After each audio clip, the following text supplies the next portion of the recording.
Ya, selamat pagi. Ya, tapi kalau ibu ini pagi gitu ya. Ya, saya dari mana mulai ini ya? Apa yang diinginkan oleh Tuhan di dalam keluarga kita, gitu ya? Itu yang mau kita renungkan. Mari kita kembali ke dalam kitab Kejadian pasal yang pertama ya. Kitab Kejadian pasal yang pertama. Pasal yang kedua. Pertama ayat 28 ya. Pertama ayat 28.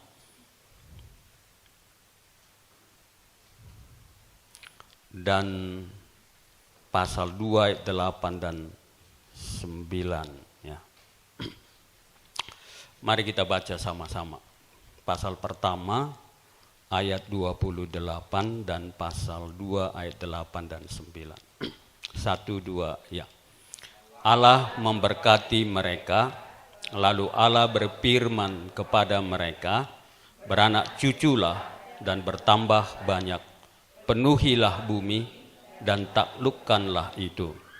Berkuasalah atas ikan-ikan di laut dan burung-burung di udara dan segala jenis binatang yang merayap di bumi. Ayat 8 dan 9. Selanjutnya Tuhan Allah membuat taman di Eden di sebelah timur. Di situ ditempatkannya manusia yang dibentuknya itu. Lalu Tuhan menumbuhkan berbagai-bagai pohon dari bumi yang menarik dan yang baik untuk dimakan buahnya untuk kehidupan kita.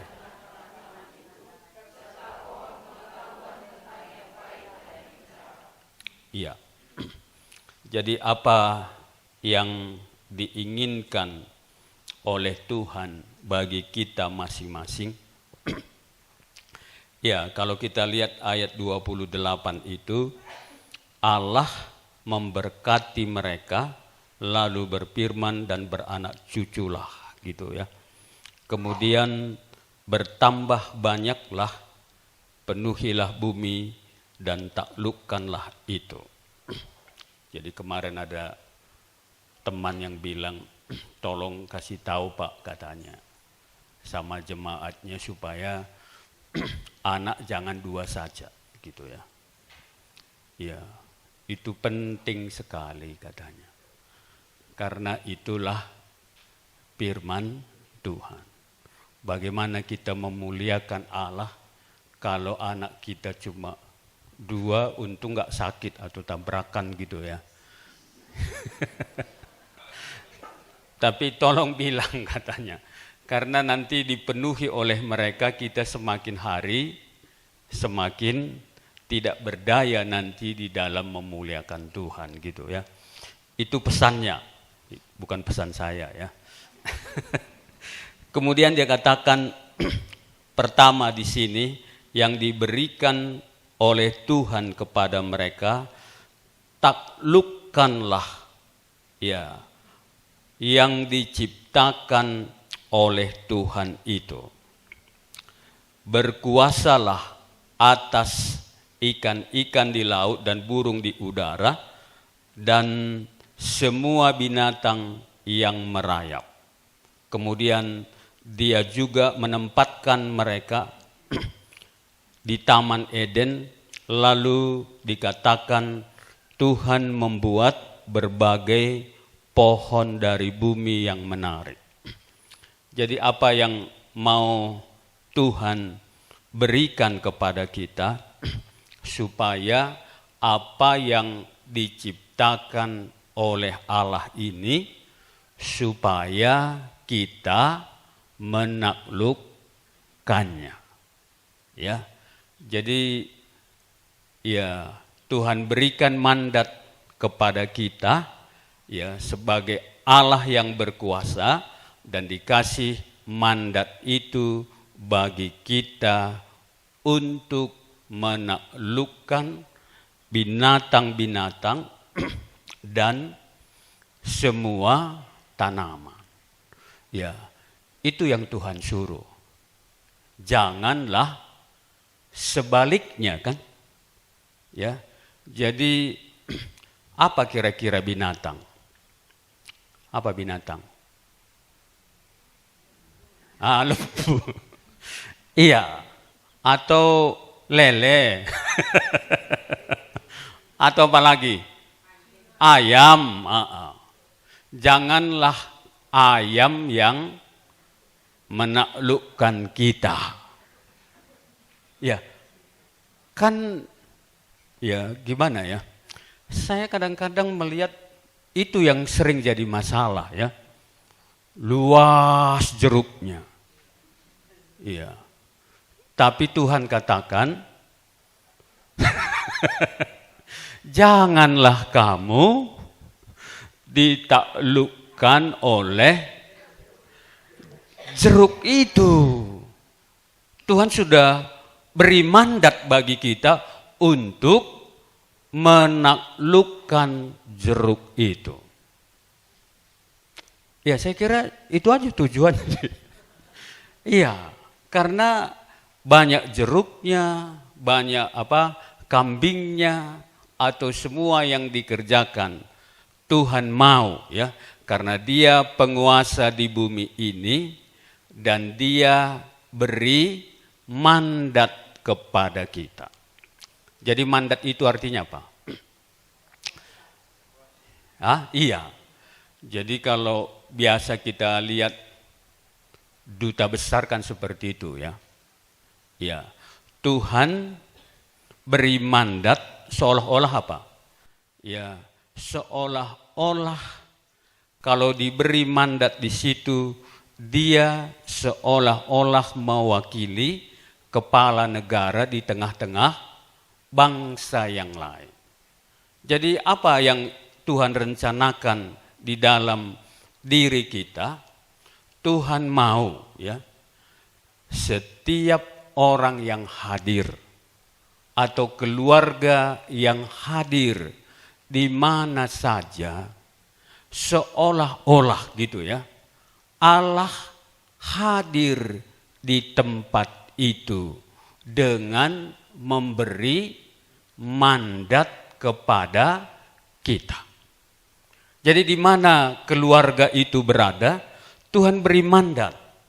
Ya, karena Dia tidak hadir secara fisik di situ, Dia menciptakan kita segambar dengan kepintaran, dengan kuasa kepada Dia, supaya dimanapun kita hadir, seolah-olah Tuhan hadir di tempat itu.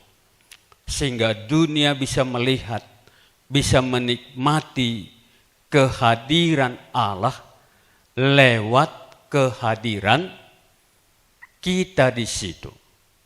Ya, makanya Dia katakan setelah Dia menciptakan manusia menurut gambarnya, dan menurut gambar Allah diciptakannya laki-laki dan perempuan, Allah memberkatinya dan mengatakan, taklukkanlah. Ya, jadi ini perjuangan kita ya. Jangan sampai jeruknya makin luas, keluarganya makin hancur. Tapi apa? Kalau dia bisa menaklukkannya, itu berarti apa? Semakin luas dan dia taklukkan, maka dengan semua yang ada kalau dia taklukkan, takluk itu artinya apa? Apa Pak? Tunduk. Terus kalau peperangan itu ditaklukkan gimana Pak? Kalah. Ya, kalau kalah untuk apa?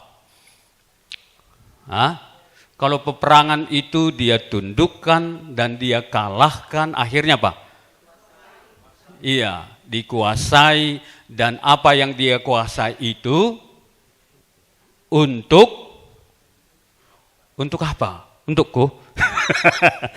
Iya. Jadi kalau dia menaklukkannya, dan menguasai itu semuanya, ya, untuk kesejahteraan keluarga itu di dalam mandat kita kepada Tuhan. Jadi Tuhan mau apapun yang kita kerjakan ini, yang paling penting kita bisa menikmati hasil yang kita kuasai dan tundukkan itu untuk kita mengagumi Allah kita.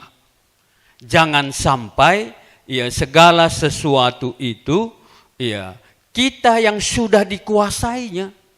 Karena semakin luas jeruknya, ya bukan dia menaklukkannya tetapi apa? Ya, tetapi mungkin ya, apa yang kita ambil lagi supaya jeruknya makin luas. Makanya kami bilang jangan sempat, makin banyak ayamnya, dia makin tidak makin tidak lagi makan ayam. Ya, bisa kan? Makin banyak ayam, dia mau makin banyak terus. Akhirnya apa? Yang dimakannya pun dia kurangi supaya ayamnya tambah banyak. Iya. Makanya Tuhan katakan kepada mereka, ini semua. Aku adalah Allah, aku menciptakan engkau. Berbuatlah. Ya, tundukkanlah ini untuk engkau bisa nikmati dan untuk memuliakan Allah. Dan untuk pertanggungjawaban, kan gitu ya. Kalau itu adalah mandat, maka semakin kita lihat, ya, kalau ada uangnya bisa kita nikmati, tapi janganlah gitu ya. Ya, dengan banyaknya jeruk kita tidak bisa lagi berkomunikasi dengan yang lain. Kenapa? Ya karena sudah ada hasil jeruknya, dia mau 3 hektar, uangnya uangnya berapa? Taksir aja lah. Uangnya berapa kira-kira? Kemudian dia pikirkan apa? Ya, makanya baru-baru ini ada yang ini. Ya bukan jemaat kita, tapi dia datang ke gereja, kemudian dia bercerai. Dan dia bilang gini, ya dia buat rumahnya, ya tetapi dia sudah dikuasai oleh rumah itu. Dan dia mau mempercantiknya gitu. Padahal istrinya sudah lama berpikir, ya dia mau menikmati, ya namanya saja orang kampung ya. Kalau sudah banyak uang, dia rindu menikmati Pulau Dewata. Wajar dong. Ya, jadi semakin ya uangnya semakin banyak, tapi suaminya mau permak terus. Ini kan untukmu juga gitu. Tapi dia sudah lama mendambakannya. Tunggu dulu gitu ya. Ditunggu, ya baru saya dapat kabarnya. Orang itu sudah bercerai karena sudah banyak rumah yang dia bangun. Berakhir dengan itu, apakah dia menguasai atau menaklukkan? Dikuasai ya. Bukankah itu sering perjentitan kita?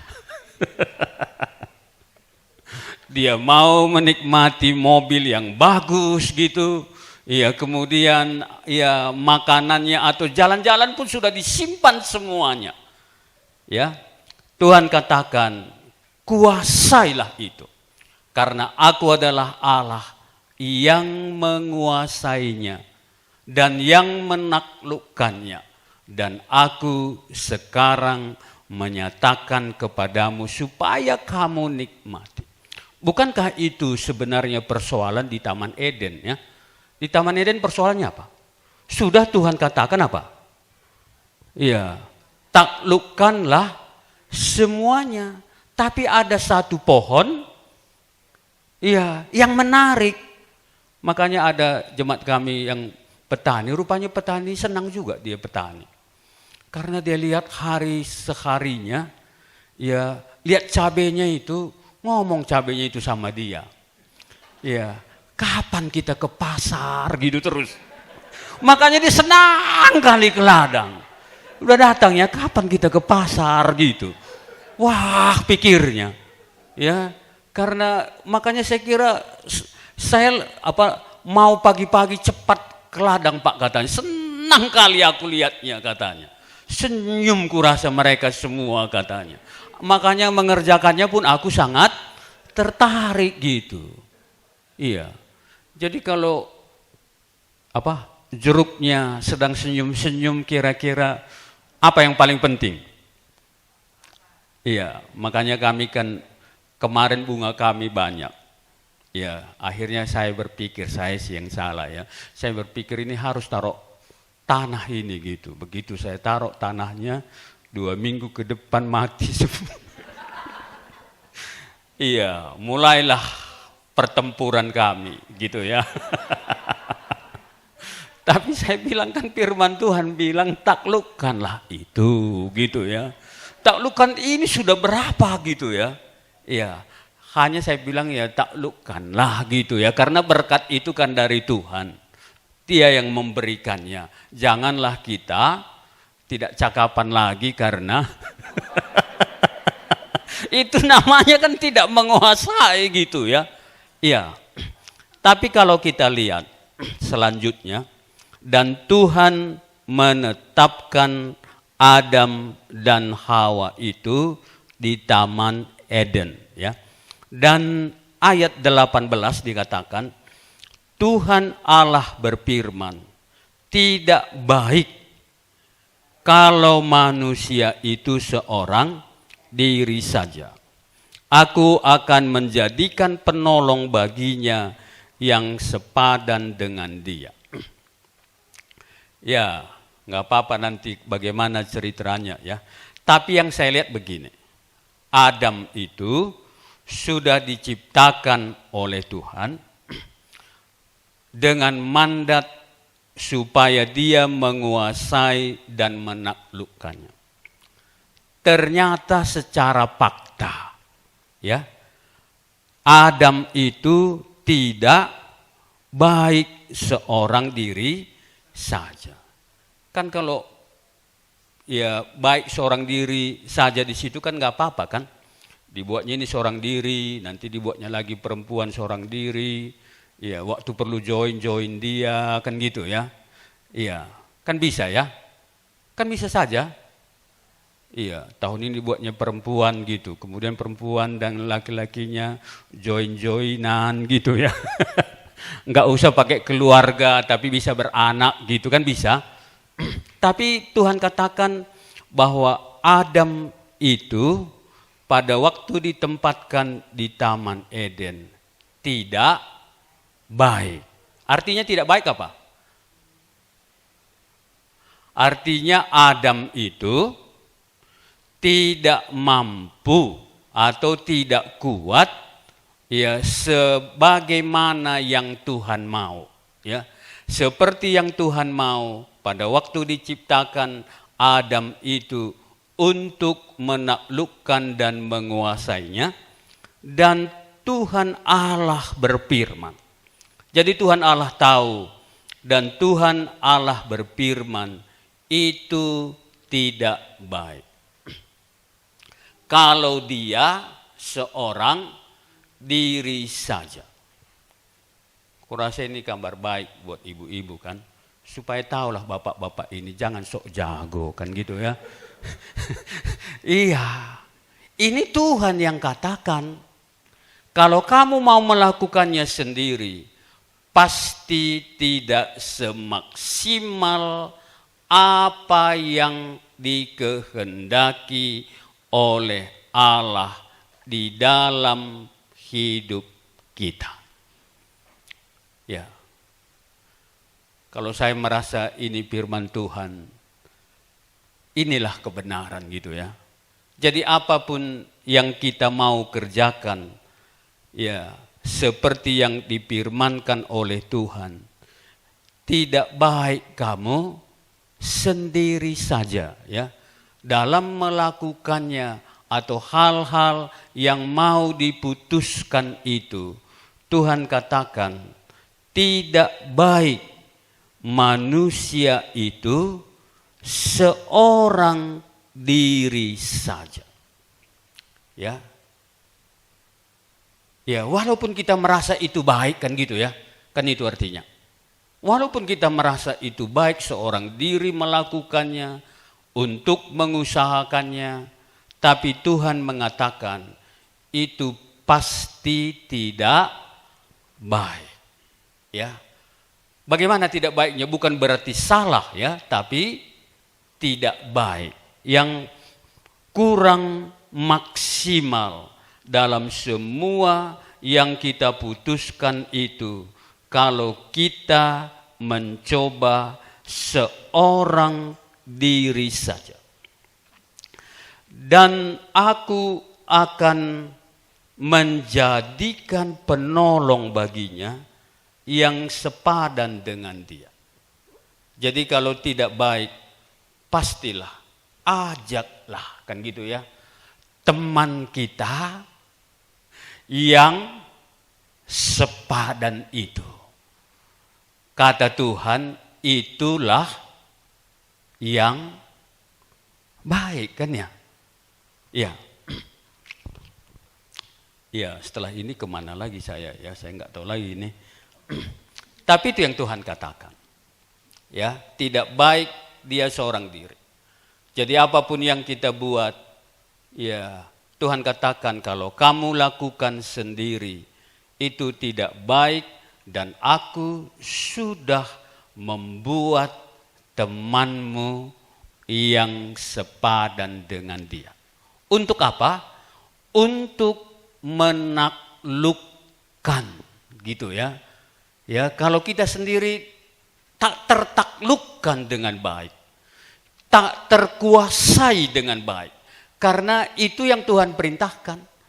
Jadi untuk apa keluarga ini Tuhan buat? Supaya kita dapat menguasai dan menaklukkan dunia ini, ya. Bagi kita, kalau kita tidak seorang diri saja. Jadi yang Tuhan katakan, kita harus sebenarnya sangat bersyukur ya. Karena kalau kita lakukan, Adam itu tidak bisa semaksimal mungkin.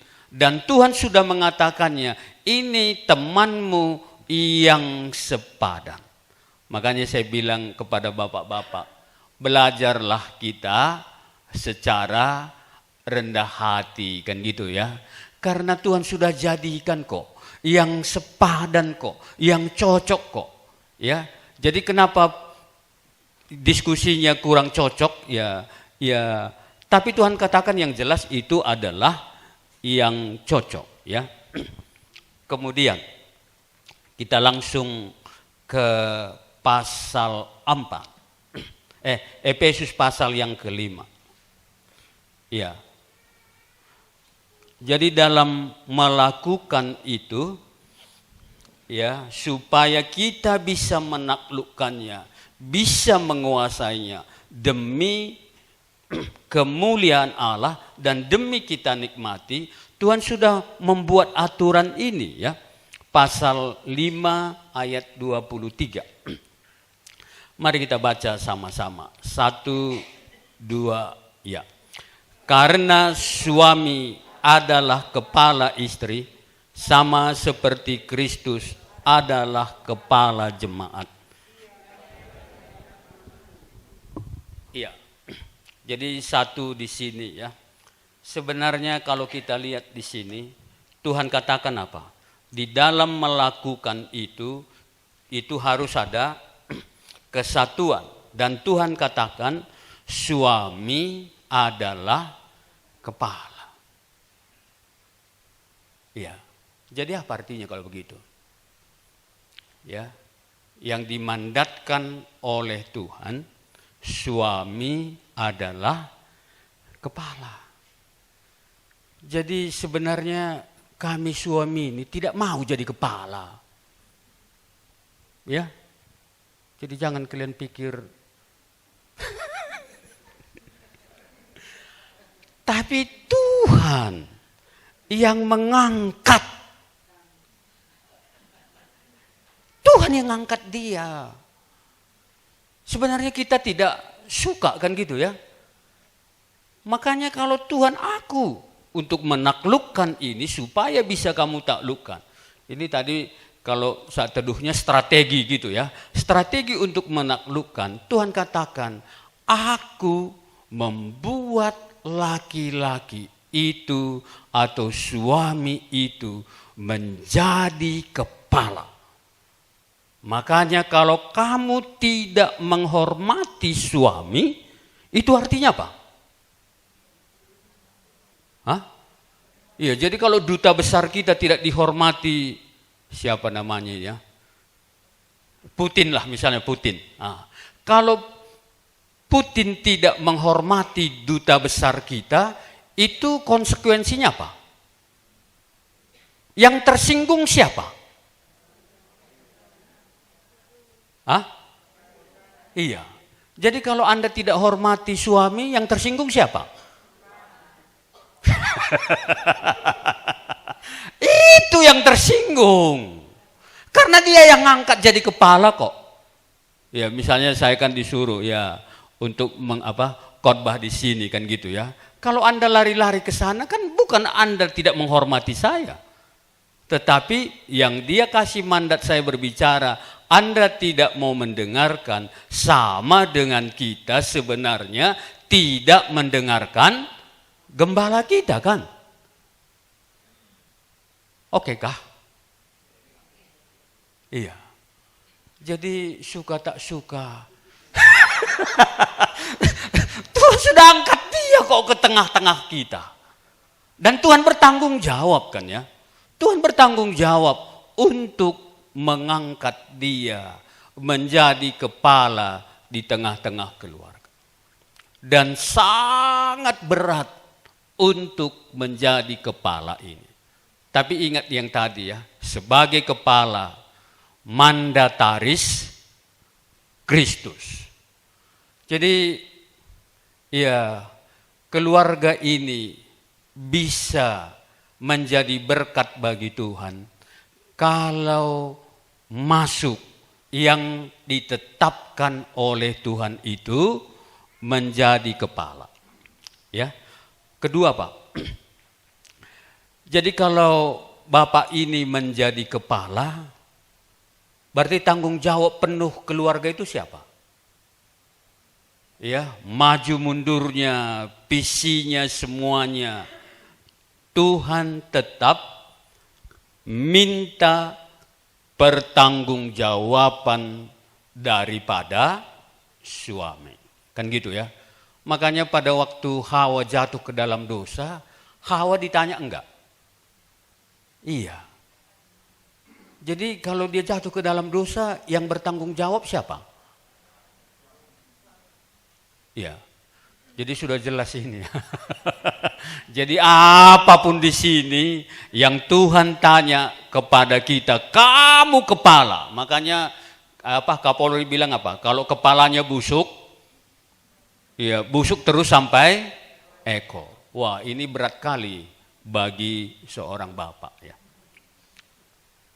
Itu pertanggungjawaban kita. Makanya kalau kami sering buat sekarang retreat bapak-bapak. Karena ya kemajuan suami ya dan hubungannya yang dekat dan Tuhan pun akan bertanya kepada dia, inilah yang menentukan. Jadi kalau bapak-bapaknya di kedai kopi terus, apa yang bisa diharapkan? Ya, apa yang bisa diharapkan? Dan Tuhan pasti tuntut tanggung jawab daripada suami, ya. Makanya itu yang Tuhan mau gitu. Tapi satu yang saya sangat senang ya dari seorang hamba Tuhan sebagai pemimpin yang sangat dikagumi itu siapa namanya? Adalah Musa ya. Wah, kalau itu saya lihat benarlah Musa itu ya. Dia diangkat sebagai pemimpin dikatakan oleh Musa di dalam Keluaran pasal 3 ya, pasal 3 atau pasal 2. Ya. Dikatakan oleh Musa kepada Tuhan, siapakah aku ini? Ayat berapa itu? Waktu Tuhan suruh dia memimpin bangsa Israel itu, dan dia sadar sekali Musa itu siapa dia. Ya. Keluaran pasal 3 ayat 11. Bahasa Karo yang sangat bagus itu ya, bahasa Karo. Mari kita baca Keluaran pasal 3 ayat 11. Ya, 1, 2, ya.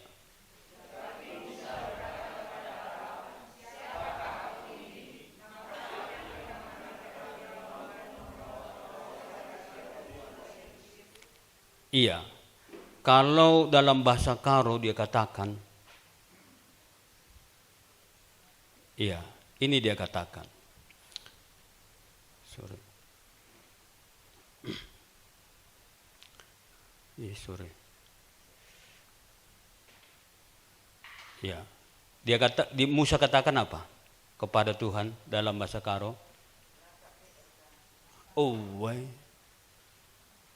bukan main. Ya, Musa tidak berani dia. Ya, bagaimana aku memimpin keluarga ini di tengah-tengah zaman ini? Lah, kaplit ergangku. Siapa aku ini? Ya, yang Tuhan sudah tetapkan untuk menjadi pemimpin di tengah-tengah bangsa ini, ya. Lalit ergangku, ya. Lakaplit ergangku. Bagaimana aku bisa membawa bangsa ini kepada kehendak-Mu? Ya. Jadi saya kira makanya menjadi kepala keluarga atau pemimpin itu, ya, itu bagi Musa itu apa? Sangat berat sekali. Kalau bisa jangan gitu ya. Tak ada nilaiku. Yang harus kuhadapi ini rajanya raja dunia ini. Firaun yang berkuasa, yang punya tentara, yang punya peralatan yang sangat canggih, dan aku membawa mereka kepada apa yang Tuhan mau. Lalit ergangku. Aku hanya seorang gembala. Apa yang bisa kulakukan? Aku lalit ergangku. Tak ada nilaiku di dunia ini. Tak ada pengetahuanku yang cukup. Tak ada mentalku yang cukup, pendidikan yang cukup. Bagaimana aku membawa bangsa ini kepada kehendak? Saya kira ya, walaupun ya kita tidak tanya kepada bapak-bapak ini, di tengah zaman yang sekarang yang semakin egois, ya semuanya berat ya, tapi Tuhan sudah menetapkan dia.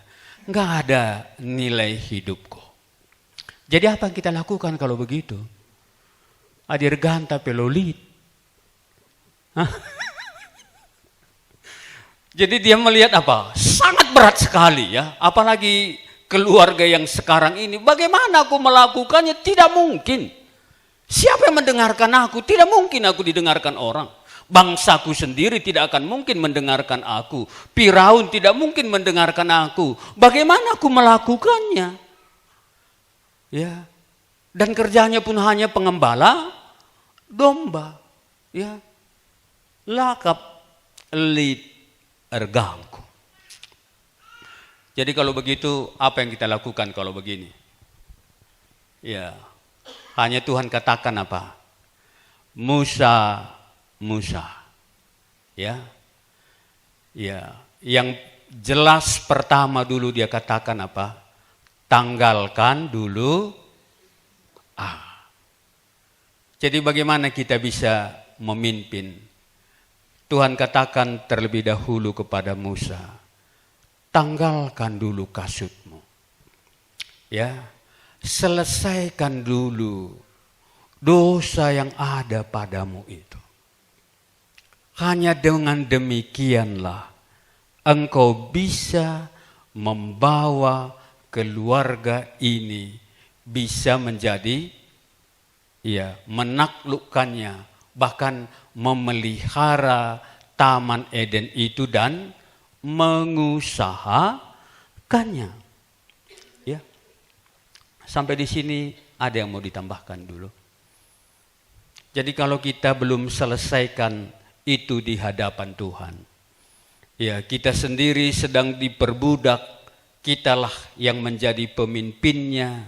Bagaimana kita bisa mengusahakan untuk kemuliaan Allah.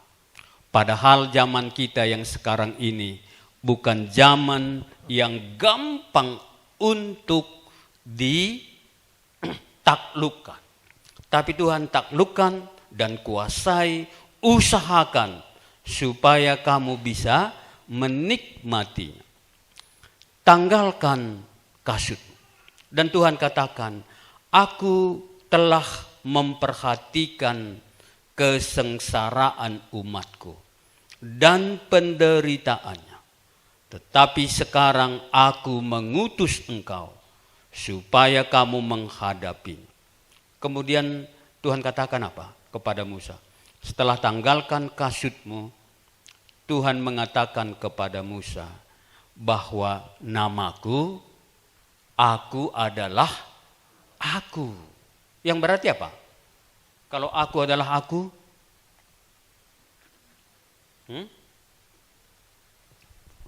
mustahil ya Musa memimpin bangsa itu sebagai pemimpin. Sangat mustahil. Tetapi ingat Tuhan katakan, aku adalah aku. Ya. Yang berarti apa? Kalau aku membuat engkau menjadi pemimpin dan aku yang menyertai kamu.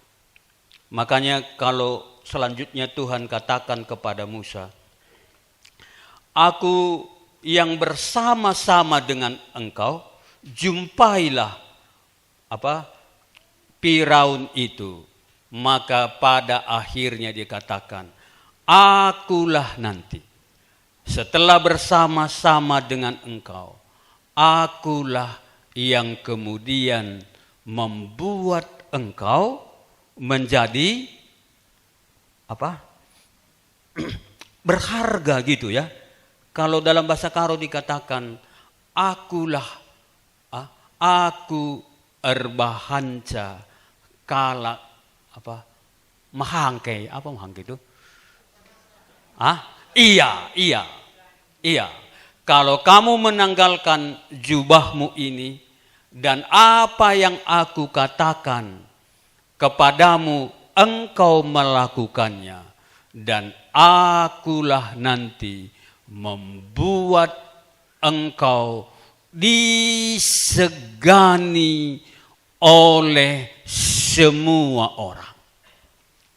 Jadi cuma satu dikatakan ya, apabila Allah menyertai dia mau menanggalkan jubahnya itu, dan yang menyertai dia, aku adalah aku. Dan akulah yang akan membuat engkau dihormati oleh semua orang. Oke, apa artinya bagi kita kalau begitu? Ya, jadi kalau orang tidak hormat sama kita sebagai bapak-bapak ini, enggak apa-apa. Ya. Karena bukan kita yang membuat kita hanya mentaati Tuhan saja. Akhirnya apa? Karena aku adalah aku itu, mulailah dia berjalan bersama-sama dengan aku adalah aku. Pada waktu dia katakan ya air menjadi darah, wah orang masih tertawa semua ya, masih tertawa semua gitu. Ya apa ini gitu ya. Ya mulai lagi dikerjakan oleh Tuhan. Yang kedua itu juga mereka mulai ada segan sedikit-sedikit. Ya, mulai terus seperti itu. Makin hari Musa bersama-sama dengan Tuhan, makin hari makin disegani di tengah-tengah bangsanya sendiri. Makin hari Musa ini juga makin disegani di tengah-tengah bangsa Israel. Malahan akhirnya apa? Semua orang takut dengan Musa seperti takut kepada Tuhan. Ya. Jadi inilah yang dikehendaki oleh Allah. Jadi gimana kira-kira bapak-bapak ini? Nggak perlu kita takut ya. Ya, suami kita melihat kelemahan kita selama ini gitu, nggak apa-apa. Hah? Iya ya.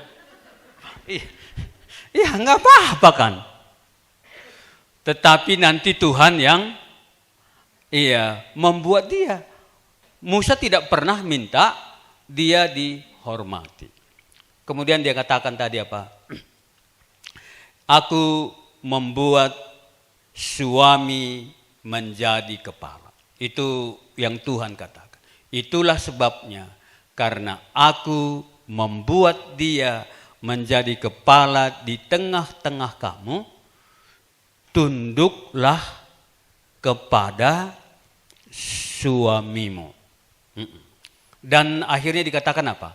Setelah mereka terjadi pernikahan itu dengan tunduk pada suami, Tuhan katakan apa? Ya, maka suami itu apa? Menguduskan istri ya, gitu ya. Gitu kan? Iya.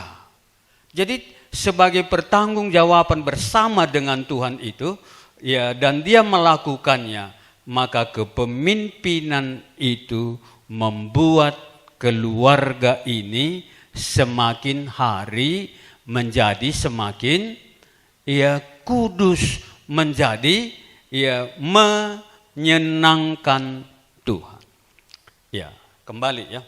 Jadi apa rencana Allah bagi hidup kita?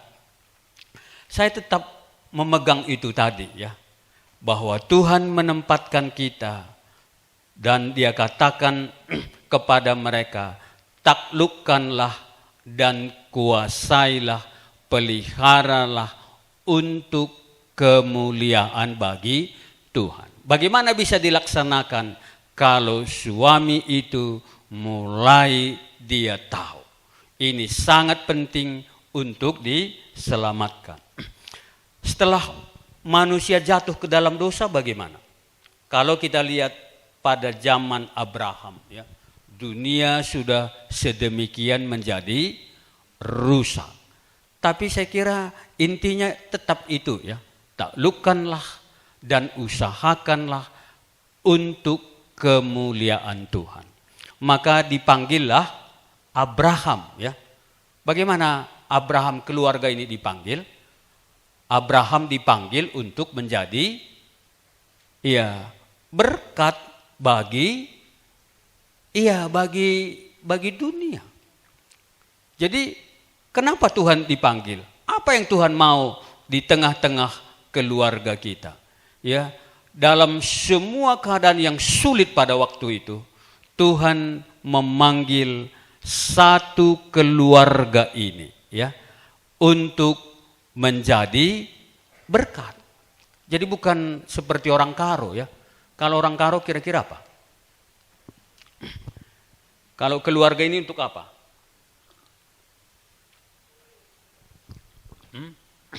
Yang saya lihat berubahnya gitu ya.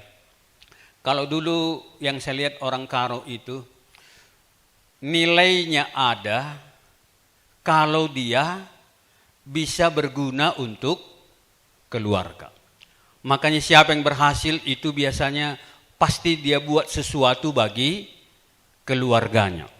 Makanya ngumpul atau apa dibuat itu nilainya, ya. Kalau zaman dulu.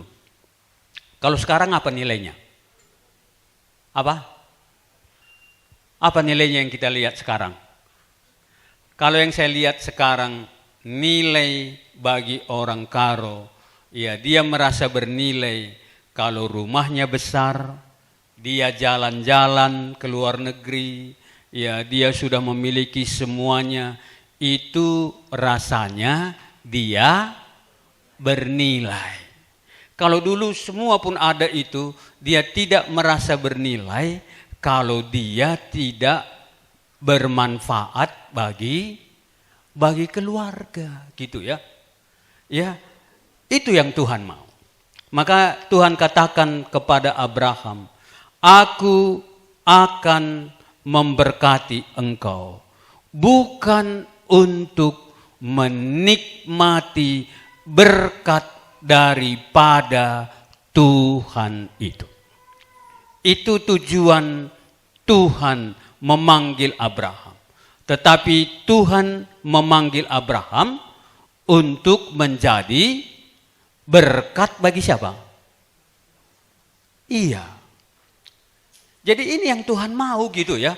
Jadi bukan untuk memperbanyak ini, melakukan ini, tapi Tuhan memanggil usahakanlah ya, supaya dunia ini atau usahakan supaya ditaklukkan dan dipelihara demi kemuliaan Tuhan. Ini yang dibutuhkan sekarang karena dunia nggak tahu lagi apa yang mau dilakukan sekarang, tidak tahu gitu ya. Tetapi Tuhan memanggil Abraham itu supaya dia kelak dan keluarganya kelak akan dibawa menjadi berkat kembali di tengah-tengah dunia kita yang hancur sekarang ini.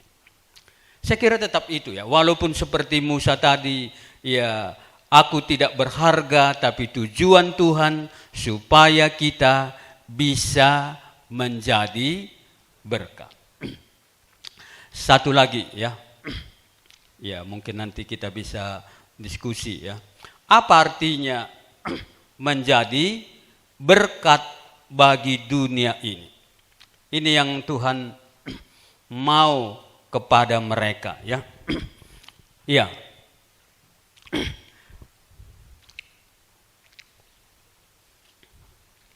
Pasal 5 berapa itu ya? Yang Tuhan katakan jadi berkat itu apa? Kalau sering kita katakan, Tuhan katakan apa? Ya, jadilah kamu menjadi, lupa saya. Padahal saya sudah masukkan tadi.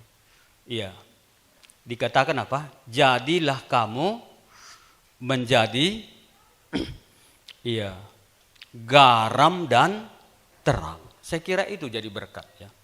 Jadi bagaimana Tuhan membentuk keluarga ini supaya diusahakan menjadi garam dan terang. Itu Tuhan mau. Di tengah-tengah zaman kita yang sekarang ini. Makanya bagaimana kita membawa keluarga ini, bagaimana kita mengusahakannya supaya keluarga ini bisa menjadi berkat. Maka usahakanlah ya dan peliharalah keluarga ini kemudian untuk menjadi garam dan terang dunia. Kalau jadi garam artinya apa? Apa artinya jadi garam? Iya. Dengan hadirnya kita, ya, di tengah-tengah itu kita bisa mempengaruhi orang itu. Ya. Dan itulah saya kira yang Tuhan mau. Ya, yang Tuhan ingin rencanakan bagi kita, supaya di dalam kehadiran kita di tengah-tengah dunia ini ada makna yang didapatkan oleh orang di mana kita berada. Tetapi itu dilakukan dari keluarga. Ya. Kemudian dikatakan, iya, jadilah kamu menjadi terang. Kalau terang itu apa? Terang itu kalau dia katakan apa? Tuhan katakan dalam 1 Timotius pasal 2, Tuhan katakan, ya, yang Tuhan kehendaki supaya apa? Karena Allah itu Esa dan Esa pula lah dia yang menjadi pengantara di antara kita, yang menjadi manusia, ya. Itukah? Yang dikatakan apa? Allah, ayat 5 kah? Iya. Ayat 5 ya. Dan Tuhan katakan apa? Ya, itu yang Tuhan mau, ya. Kalau kita menjadi terang, supaya dari dalam hidup kita itu menjadi terang, ya. Menjadi terang bagi mereka akan berita keselamatan itu. Sampai di sini ada dulu yang mau ditambahkan?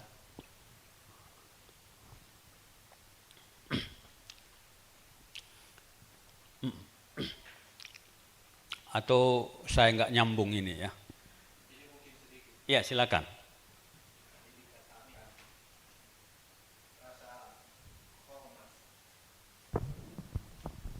Rasa hormat Firaun kepada Musa itu diawali dengan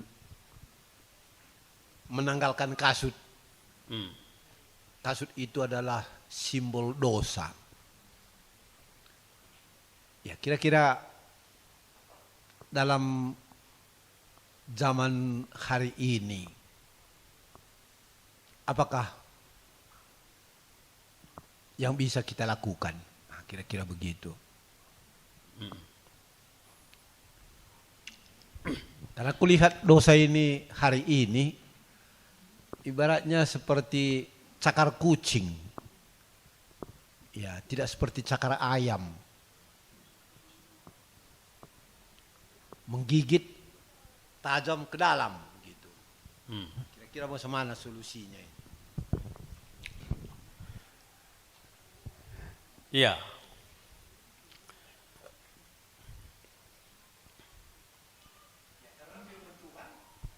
Pasti jadi. Iya. Iya. Iya. Dan faktanya pun terjadi. Iya. Apakah itu bukan satu harta yang mahal bagi hidup manusia di abad ini? Itu yang saya menjadi, ya, tergores hati saya begitulah. Iya.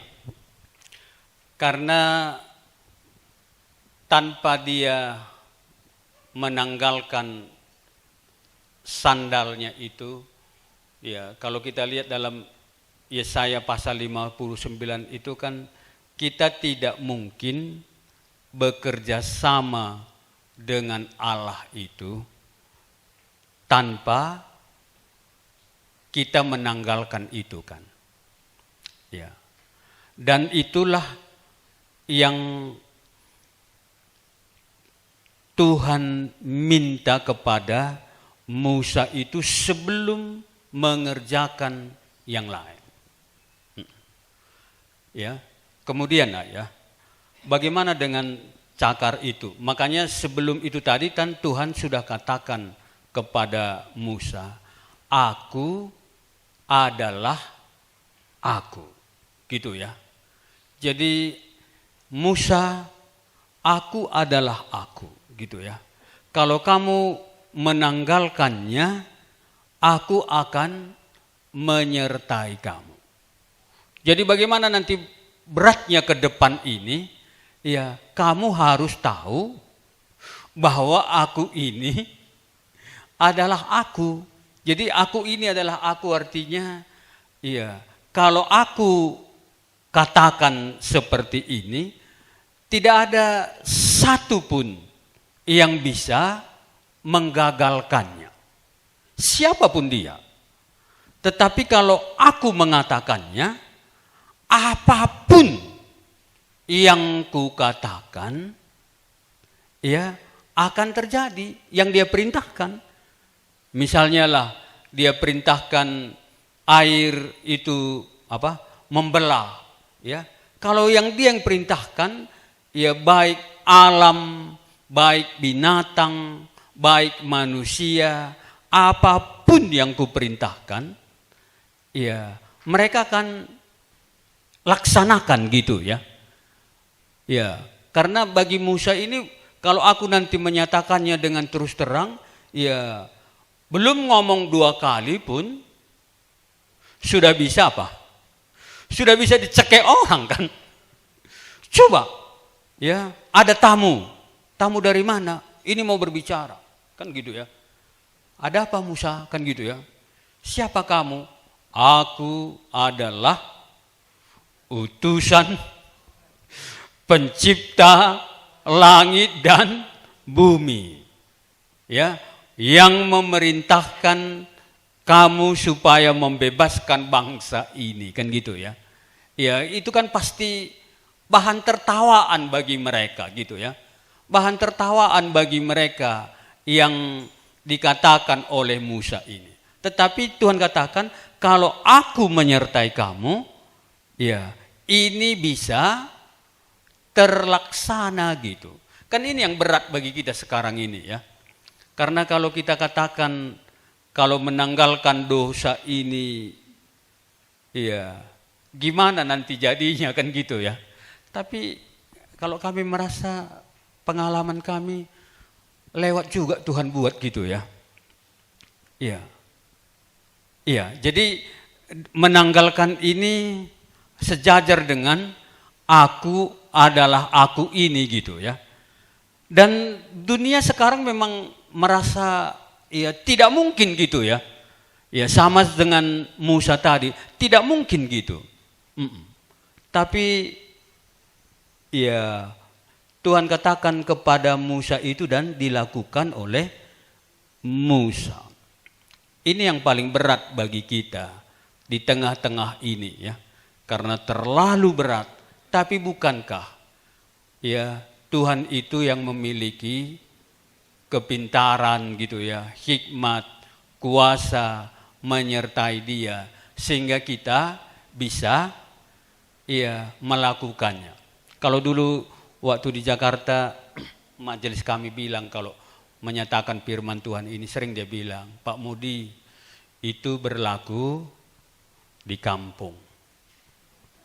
Baru saya bilang, kalau berlaku di kampung Pak, tutuplah Alkitab kalian di sini, bawa semua ke kampung gitu. Iya. Gimana ini Pak? Atau bisa ditambahin lagi nih? Siapa yang bisa menambahkannya? Tapi inilah beratnya bagi kita ya. Dan saya kira mana lebih berat bagi Musa ini daripada kita sekarang?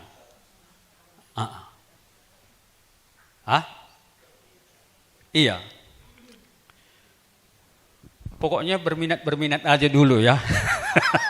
Karena nanti terlalu jauh mungkin ya. Atau ada lagi? Iya. Bukankah orang-orang yang seperti ini yang Tuhan bisa tambahkan? Ya. Kalau Musa itu menerimanya, akhirnya mulailah gerakan Musa ini keluar. Dan mulailah dengan ketertawaan ya, atau ya bahasa karonya jengir-jengiran apa semuanya. Tapi yang sangat kuat bagi Musa itu apa? Ya, namaku adalah aku adalah aku. Makanya nanti kalau kita lihat dalam Ibrani, padahal ini nanti mau khotbahku terakhir, nggak usah lah ya. Ya kira-kira nanti nggak ada lagi kan. Silakan. Ada lagi?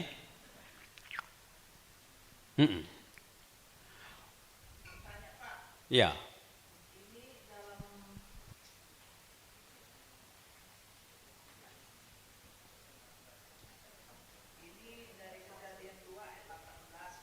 Ya.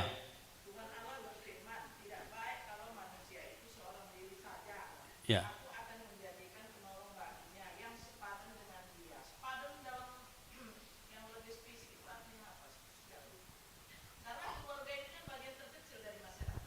Iya.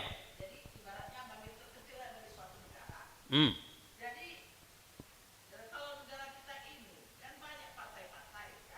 Ya.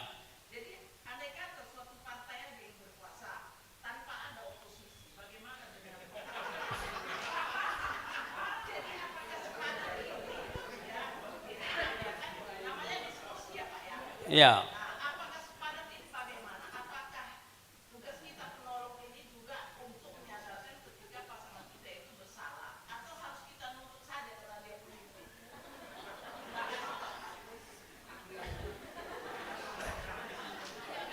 Ya.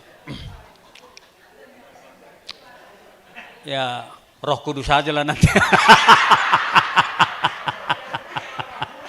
Iya. Karena iya, yang jelas Tuhan katakan inilah yang sepadan gitu ya. Iya. Dan bagaimana itu? Kalau saya sering sekali ingat iya, Abigail dan Nabal gitu ya. Iya. Jadi akhirnya Abigail ini kan bisa bersyukur gitu. Ah? Gimana, Bu? Iya. Dengan sulitnya bersama dengan Nabal itu, ya. Ya, dan dikatakan di situ dia adalah menolong yang sepadan. Akhirnya Abigail menjadi orang yang sangat apa? Sangat bijaksana. Jadi kenapa Abigail menjadi orang yang sangat bijaksana? Kira-kira kenapa? Iya, makanya waktu kami bilang dulu, ya ada yang bilang, ya Anda bisa bayangkan ya, bagaimana kalau suami Anda seperti Nabal katanya. Baru saya yang jawab, padahal aku bukan perempuan kan. Iya. Kalau suami kita seperti Nabal, maka banyaklah Abigail yang baru kubilang. Ya. Jadi penolong itu bukan berarti di bawah kan.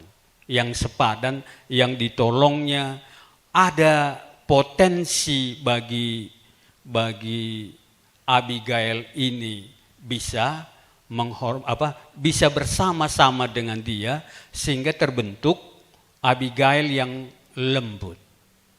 Ya, dan potensi Abigail yang lembut itu ya bisa dibuat oleh karena Nabal. Segitu aja yang saya tahu. Gimana ini? Iya. Iya.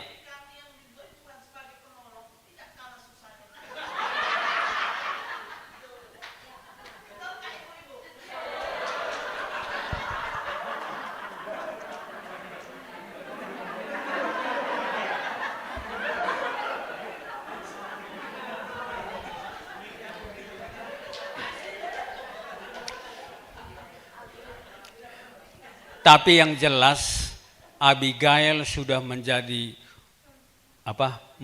berkat yang besar. Untuk menjadi berkat yang besar itu bukan main susahnya.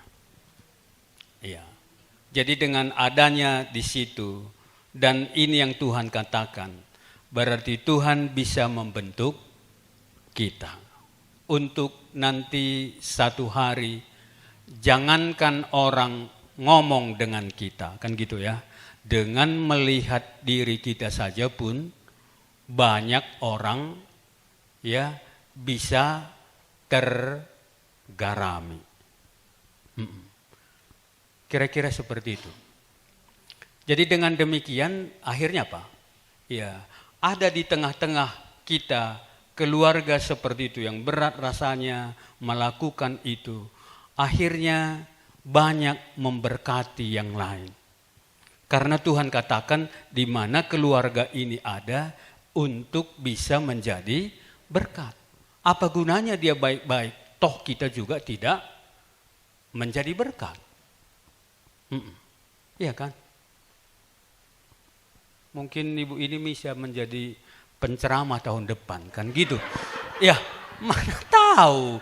Kan hidup, Iya. Itulah sekolah yang terbaik kan. Itu sekolah yang terbaik. Makanya ya kalau si Yusuf sering katakan apa? Ya, sekalipun seperti itu, dengan itu Tuhan membentuk aku bisa menjadi sesuatu pada waktu yang akan datang. Kan yang paling penting kita ini yang Tuhan suruh tolong, siapa yang Tuhan suruh tolong? Yang suruh siapa? Jadi kalau Tuhan yang suruh,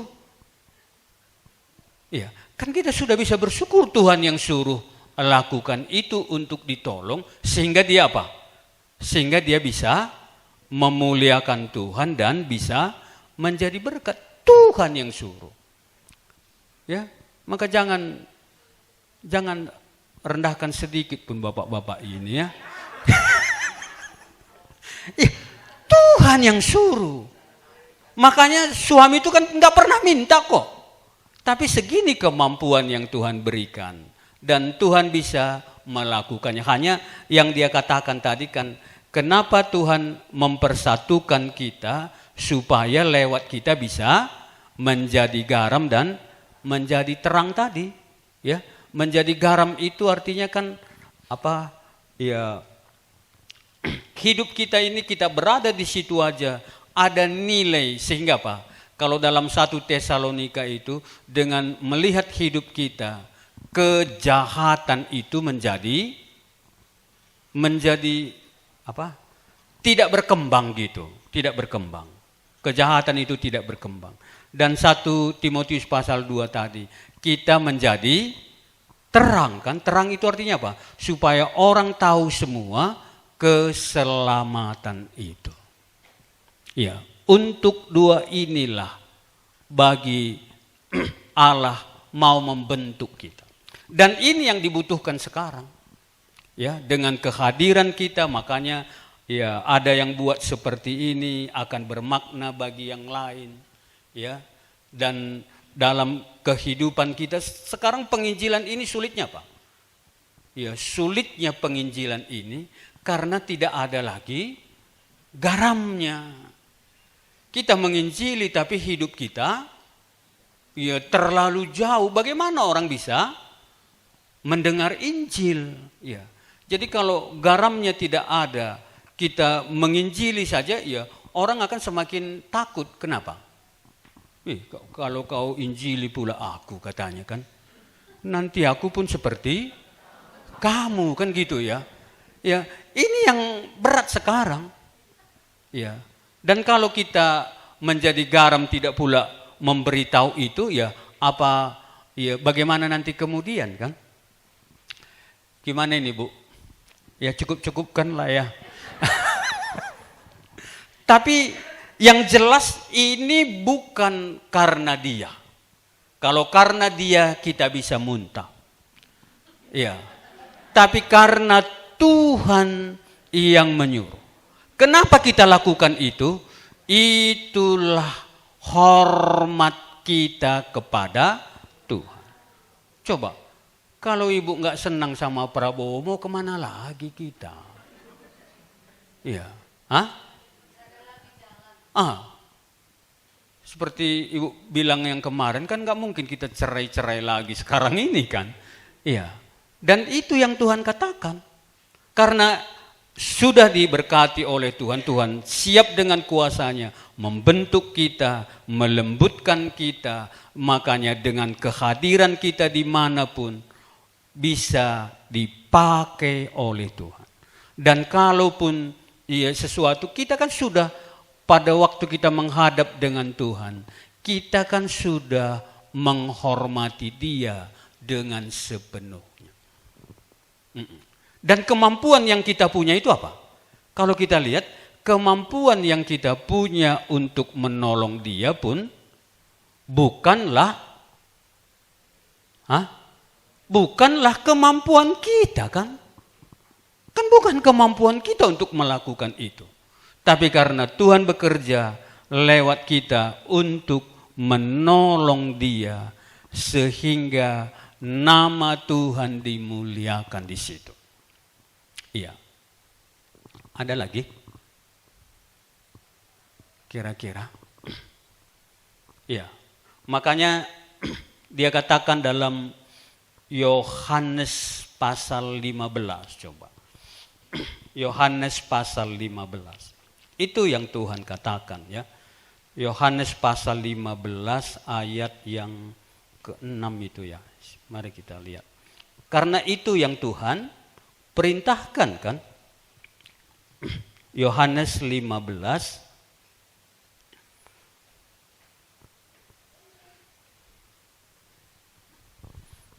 iya, ayat 8. Atau kalau kita lihat ayat 7 ya. Dan 8 dia katakan gini. Jikalau kamu tinggal di dalam aku dan firmanku tinggal di dalam kamu, mintalah apa yang kau kehendaki dan kamu akan menerimanya. Dalam hal inilah Bapakku dipermuliakan.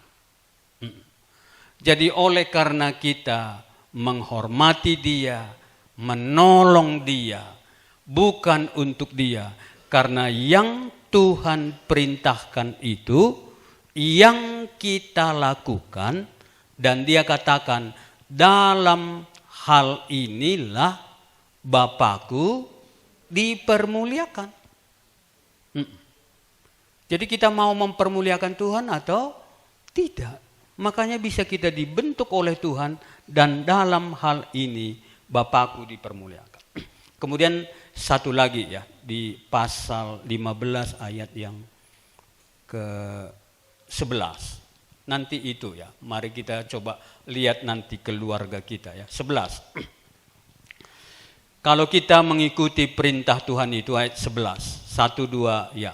Semuanya ini kukatakan kepadamu, supaya sukacitaku ada di dalam kamu, dan sukacitamu menjadi penuh. Jadi kalau kita mengusahakan ini tadi dan hidup memuliakan Tuhan dan bisa memelihara Taman Eden itu dan mengusahakannya, pada akhirnya apa? Pada akhirnya jadi pada waktu kita melakukan itu semuanya, nama Tuhan akan dimuliakan. Kemudian apa? Dengan nama Tuhan dimuliakan, toh ujungnya sukacita kita menjadi penuh. Ini yang Tuhan mau. Makanya Taman Eden itu diusahakan dan dipelihara, buahnya menjadi bagus-bagus. Maka apa yang diperintahkan Tuhan kita lakukan, nama Tuhan ditinggikan. Dan pada akhirnya, waktu nama Tuhan ditinggikan, disitulah kita mendapat sukacita kita penuh.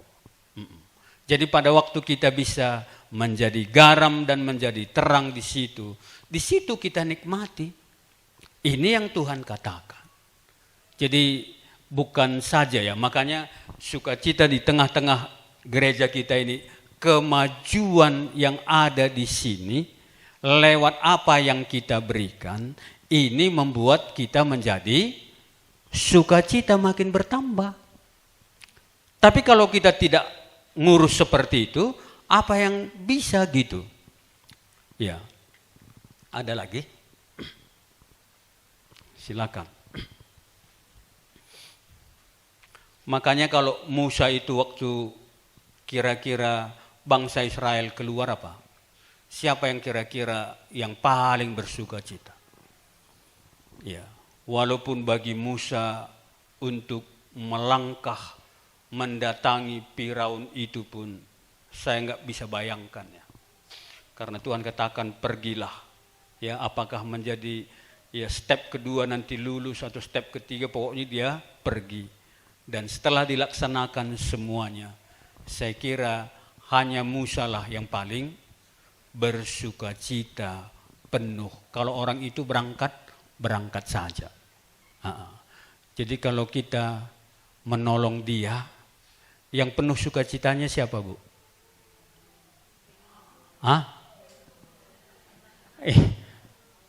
Siapa, Bu?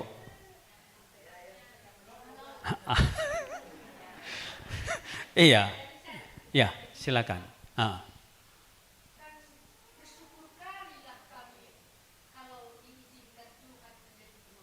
Iya. Karena ini amanah Tuhan, kan? Iya. Iya. Jadi kalau begitu, kenapa kami ragu kalau pun ada tantangan? Kenapa sempat ragu kalau Tuhan yang menyuruh? Kan nggak mungkin bahas. Kalau Tuhan yang menyuruh, pasti itu baik, kan? Iya. Karena dia selalu mengerjakan yang membuat baik bagi manusia ini. Jadi penolong ini dari tugas dari Tuhan. Kalau kami kerjakan penuh sukacita kami dan tidak berkurang kekuatan kami. Karena Tuhan ibu-ibu ini kuat semua. Jadi bapak-bapak itu pun terasa dia kalau ditolong. Iya. Dia nggak mampu, Bu. Nggak mampu dia. Kalau tidak ditolong, ya jangan sakit hati lah, kan gitu ya. Karena Tuhan sudah katakan, seperti Musa tadi kan. Makanya akhirnya Musa katakan waktu keluar itu apa? Aku sendiri membawa bangsa ini. Aku tidak mampu. Itu hati Bapa. Sekalipun dia, karena ini untuk Tuhan ya, bukan untuk apa. Bagaimana beratnya di tengah zaman ini membawanya. Harus ada, makanya dia pun pasti apa? Sangat bersyukur orang yang tidak mampu kedatangan seorang. Iya. Iya. Tapi kenapa kami tidak bersyukur? Karena dipikirnya suaminya itu mengangkat dirinya jadi kepala. Kau. Oh, seperti kau pula kepala ya? Iya. Bukan dia. Iya, matanya ke suaminya bukan ini yang Tuhan perintahkan. Kalau yang Tuhan perintahkan bagaimana sukarnya pun kalau yang Tuhan perintahkan gimana? Ya, makanya nggak pernah dia pikir, ya hanya masuk di sini, keluar lagi di sini, nggak masuk ke dalam menguasainya. Walaupun terus diulang-ulang ini firman Tuhan gitu, tapi tetap rasanya enak kali kau. Ya. Kalau enak dia akan suka cita kita sikit. Iya, kira-kira seperti itu. Makanya belum landing. Tapi kalau Tuhan yang mengatakannya bagaimanapun, kalau saya kira kalau atas nama perintah Tuhan ini, kan itu katanya tadi, kalau kamu mengikuti perintahku ini, kamu adalah muridku dan nama Tuhan dimuliakan. Yang beratnya apa? Dia pun capek, nama Tuhan pun tidak dimuliakan, suaminya pun seperti itu terus gitu. Karena atas nama Tuhan dilakukan ini, mana berat kalau atas nama Tuhan dilakukan. Makanya kalau Ibu Sri yang bilang itu urusannya, aku sudah ya di hadapan Tuhan aku telah melakukannya. Makanya ya suami yang ditolong istri semua naik harga dirinya. Jadi kita mau suami kita ini turun harga dirinya. Jago kakap negeri Banan takut perang. Ya siapa yang berat kan gitu ya. Ah?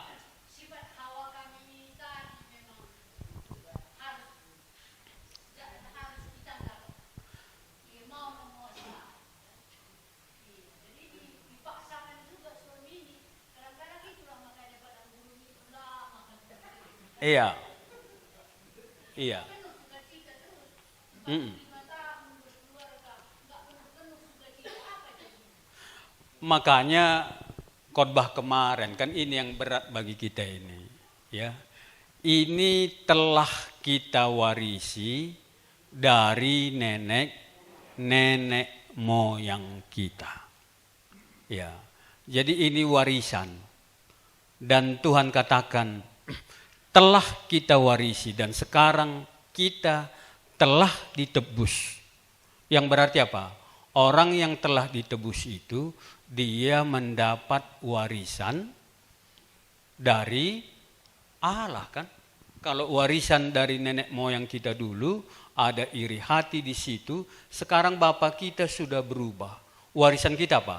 Ada kasih, ada ya pengampunan, ada itu warisan dari ya warisan yang baru kita dapat.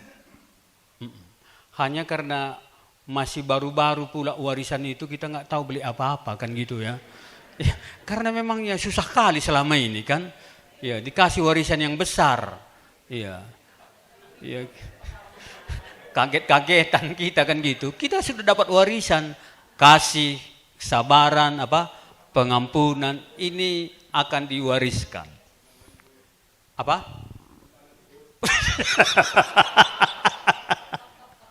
Iya. Ada lagi, Bu. Jadi untuk ini yang Tuhan mau ya, dengan keluarga ini akan menjadi berkat. Kalau kita menjadi berkat, saya kira sulitnya itu ya. Kalau menurut saya sampai sekarang sulitnya itu. Karena kita hidup seperti dunia ini ya, tidak menaklukkan dunia ini. Maka apa yang kita punya, kita pikir mau dinyatakan kepada orang, bukan untuk menjadi garam. Ya. Itu terjadi gitu dan seluruh dunia itu terjadi. Tapi bukankah seperti Abraham tadi kita bisa dipanggil di tengah-tengah zaman ini dan merenungkannya. Itu yang kita cari. Kalau toh yang sana juga tidak kan gitu ya. Kalau kita lakukan pun itu bukannya tambah berbahagia orang yang mau memamerkan itu, jalan-jalan itu, kan enggaknya. Toh ini juga yang lebih nyaman di sini kan. Ya, ada lagi bapak-bapak lah sekalian.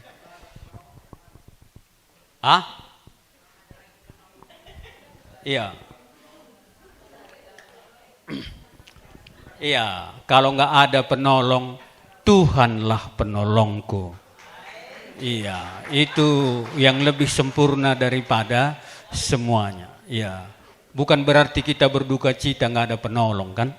Ya, makanya Tuhan katakan bagi anak yatim piatu, ya, akulah yang menjadi bapaknya.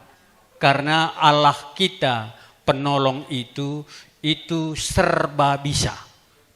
Ya, dia lembut serba bisa dan apa yang kita butuhkan dia bisa memberikannya kepada kita. Silakan.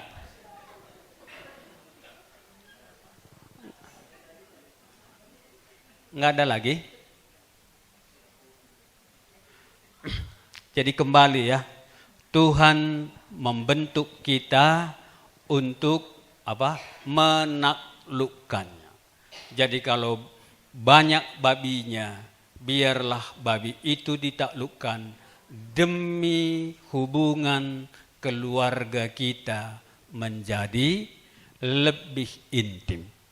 Ya, kalau ada tanamannya atau cabenya, ya janganlah cabai membuat kita menjadi rusak, taklukkanlah itu. Kemudian Tuhan katakan, di tengah zaman ini hendaklah kamu menjadi berkat. Ya, makanya kalau bisa kita berikan jadi berkat sedikit aja pun di hadapan Tuhan, Tuhan katakan Aku tahu semua apa yang kamu lakukan. Dilihat orang atau tidak dilihat orang. Tapi Tuhan mau supaya di mana kita ada sebagai wakil Tuhan untuk menggarami di situ. Dan dengan demikian juga supaya nama Tuhan seperti 1 Timotius pasal 2 itu supaya dikenal oleh semua orang. Ini Tuhan mau di dalam keluarga kita. Mari kita berdoa.